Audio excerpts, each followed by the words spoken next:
Hello and welcome here on Random Rotation. I hope you're all doing well. I started watching the Amazon Prime sci-fi show Tales from the Loop the other day, which inspired me to do this video here. I'm only 3 episodes in so far, but what I can already tell is that I really dig the mood the filmmakers created. Cool stories so far and some very nice VFX work going on. For example, in one scene, it is snowing from the floor up to the ceiling and through the roof. Not that effects like these have never been seen before, but the way they integrate them is very great in my opinion. Not too much, just the right amount. In episode 1, there is this floating stone scene that I tried to recreate in After Effects. I put the link to the trailer down in the description if you want to watch it. Well, of course, it's not an exact recreation, just inspired by that shot. So let's take a look on how I approached that floating stone effect. First thing I obviously had to do was to model my stone here, and I did that in Blender.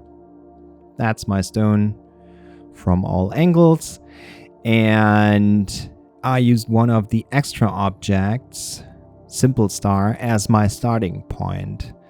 Let me show you that real quick.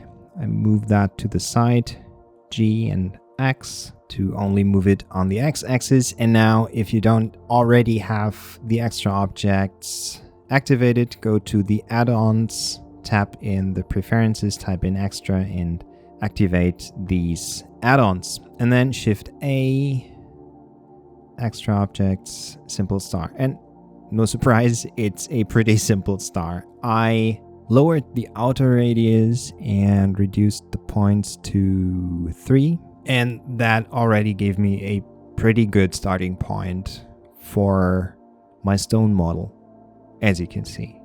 I then refined it in edit mode, and that was it. But for now, let's delete it and bring my original back. Like so. Fine. And next I had to UV unwrap my stone. I just did it with Project from View Bounce. That worked pretty good for me here. And I also shaded the stone here in Blender with a super simple principled BSDF and a noise texture in the normal input, and that was all I had to do in Blender. Because for the compositing I wanted to use After Effects. Let me play this back for you again. Boop. And one more time.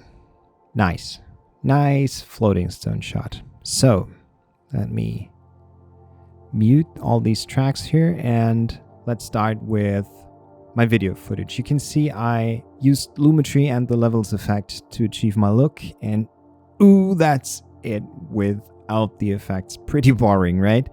I just stood in front of my camera and repeated the movement a couple of times. I think it was 8, 9, maybe 10 times. I'm not sure. Don't judge me for that. But anyways, after a couple of tries, a lot of back and forth, I had something that worked quite well, and so I went on with this exact shot. I added the Lumetri and next the levels effect, and then I was ready to bring in my 3D model, and I did that via Element 3D. Element, for those who don't know, is a third-party After Effects plugin that lets you import 3D models, OBJ files, into your After Effects scenes with this import button here. And here it is, my imported stone mesh. The only thing that did not make it into the final scene was my material. I replaced it with one of the preset materials, this asphalt material here. I only had to change the UV repeat amount to 1.5. By default, that's set to 1, I believe, but that looked a little bit too rough for my taste. And 1.5 looked just right, so I went with that. And that was all I had to do here in Element. The next thing I had to take care of was the movement of this floating stone. U, by the way, is the shortcut for revealing all your keyframes in one track.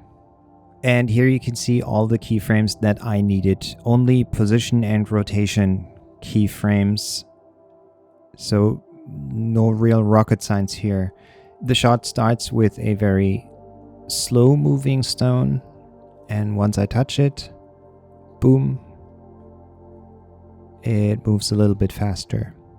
That's all there is to it. And now the one thing that immediately tells everybody that this scene is faked is that the stone is simply too sharp. Nothing in the real world is that sharp. Look at my hand in comparison to the stone. And I took care of that with an After Effects camera by shifting the focus slightly behind the stone. I think that worked out pretty well, but judge for yourself. Okay, fit. Once that was dialed in, I had to fix the lighting situation because it is pretty obvious that we have a window on the left and shadows on the right, and the 3D mesh does not represent that at all. It's exactly the opposite. So I had to add some light. And I choose to add an ambient light and a parallel light. The parallel light is there to create that shimmer on the left edge that you can see on the right edge right now, and the ambient light is just supporting it by brightening up the stone scene a little bit. I hope that makes sense, but I think it does. And after the lights were in place, I asked myself if it really matters that much what material I use for the stone. I mean, look at it. It's really contrasty, and the black eats a lot of the texture, but I changed it back and it looked bad. So yes, it is important which material I use. Last thing here in After Effects was my color correction layer, just to give it a nice overall look and bring it all a little bit closer together. I used Film Convert Nitrate and again the Lumetri color effect for that. And then it was time for Premiere. Because at this stage I watched the original scene again and I quickly realized that there are indeed a couple of things that I did not nail in my recreation here. First, I do not have the same smooth skin that the boy has in the trailer, and instead of that I have a beard. He does not. So what? But one thing I was able to change was a very slight movement of the camera. I do not have a remote controlled motorized slider in my office, and I was alone during the recording, so this is only a static tripod shot, but I thought, why not add it in post? I recorded everything in 4K and I only had to bring it into a full HD timeline to be able to play around with the video scale. I scaled it to 51%, and then that gave me the opportunity to add some movement with simple keyframes. Let me show you what happens when you drag a 4K clip into a full HD timeline. That's normally set to 100%, of course, and as you can see, that's way too close. So 51 was the right amount for me, and then I added that movement that I needed. And on top of that, some sound work to round it all up.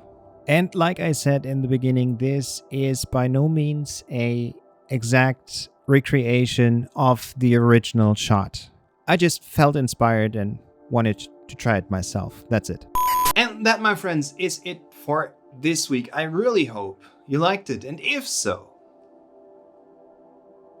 thank you very much for watching. If you don't know what to watch after this video here, Tales from the Loop would be my recommendation. Or you just go outside and don't do anything that requires a screen. Your decision.